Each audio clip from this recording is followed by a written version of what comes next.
tumour of the bladder. And just like Mr. Ralph, I needed to find a surgeon who could deal with her. I didn't know any surgeon in Iraq who was a highly efficient urologist. And after we'd been on the floor, we finished the service, and I was saying goodbye to people, and I noticed there was somebody in the church who I'd not met before. He was a colonel in uniform. And I said, "Good evening, Colonel, what are you doing here?" I knew it was something to do with the Iraq war. He said, "I'm the surgical director of the CASH." The CASH is the Combat Army Support Unit Hospital.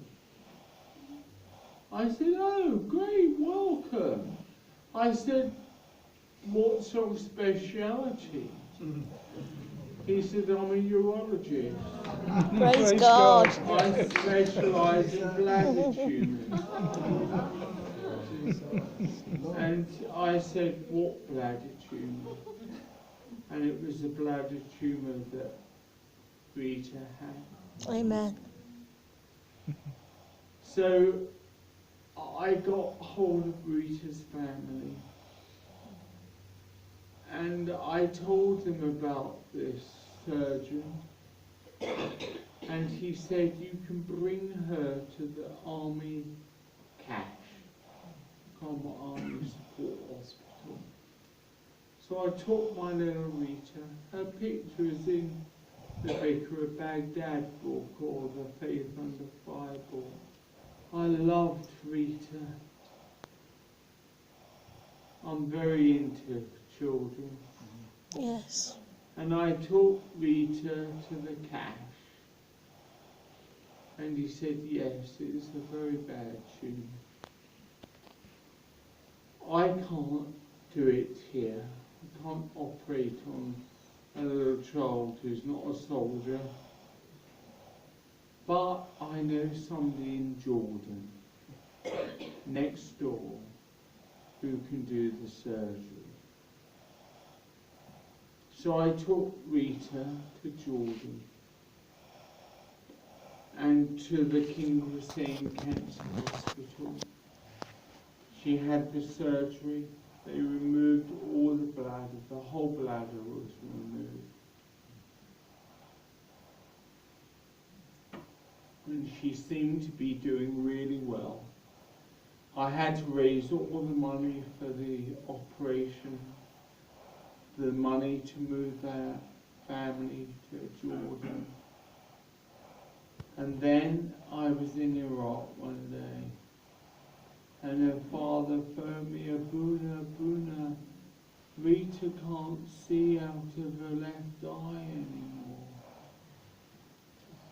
And I thought, "Oh dear, it sounds like a secondary." And I went there and we did an MRI on Rita, and she had a brain tumour.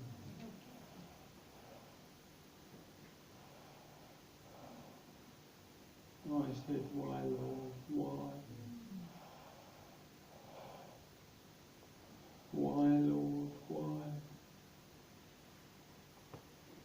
And I went to see Rita regularly, and I just held her in my arms and loved her and gave her Abu Afif chocolates. Abu Afif, now you need to understand, Iraq is famous for two things.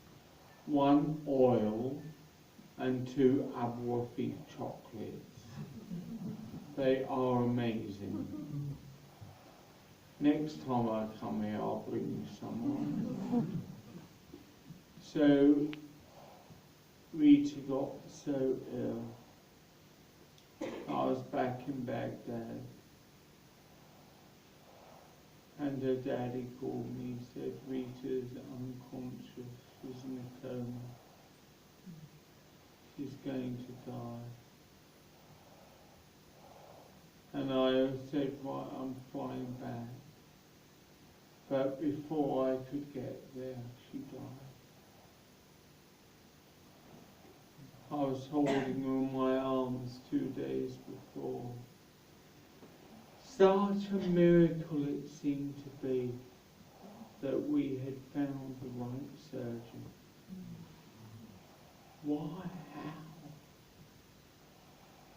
I had another occasion whereby one of the leading generals in Iraq, his grandson had leukemia. He needed bone marrow transplant. And everybody thought the only place to get treatment was England or America. And I said to General Nashbandi, the top place in the world for this bone marrow transplant is not England or America.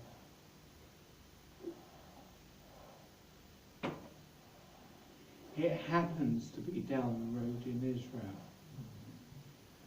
Now, you trying to get an Iraqi into Israel is really hard. But we did it, didn't we, Hannah? We did it. We got him there. They started to treat him, prepare for the bone marrow transplant. He got a terrible infection and he died. Oh dear. And then we had to somehow try and get his body back to Iraq without having died in Israel. Otherwise, there's no way he would have ever been allowed back. No. But Hannah's got friends in the Palestinian Authority, and somehow you managed to do it. I don't know how. I don't want to know. Right? But we did it. And I said, why, Lord? Why? Why?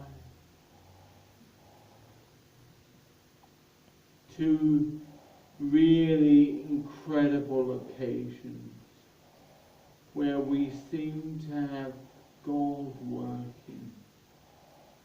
We didn't seem to, we did have God working. And the parents of that little boy, they returned to Iraq, and they became the first ever Iraqis I knew who loved Israel. They said Israel did everything for them.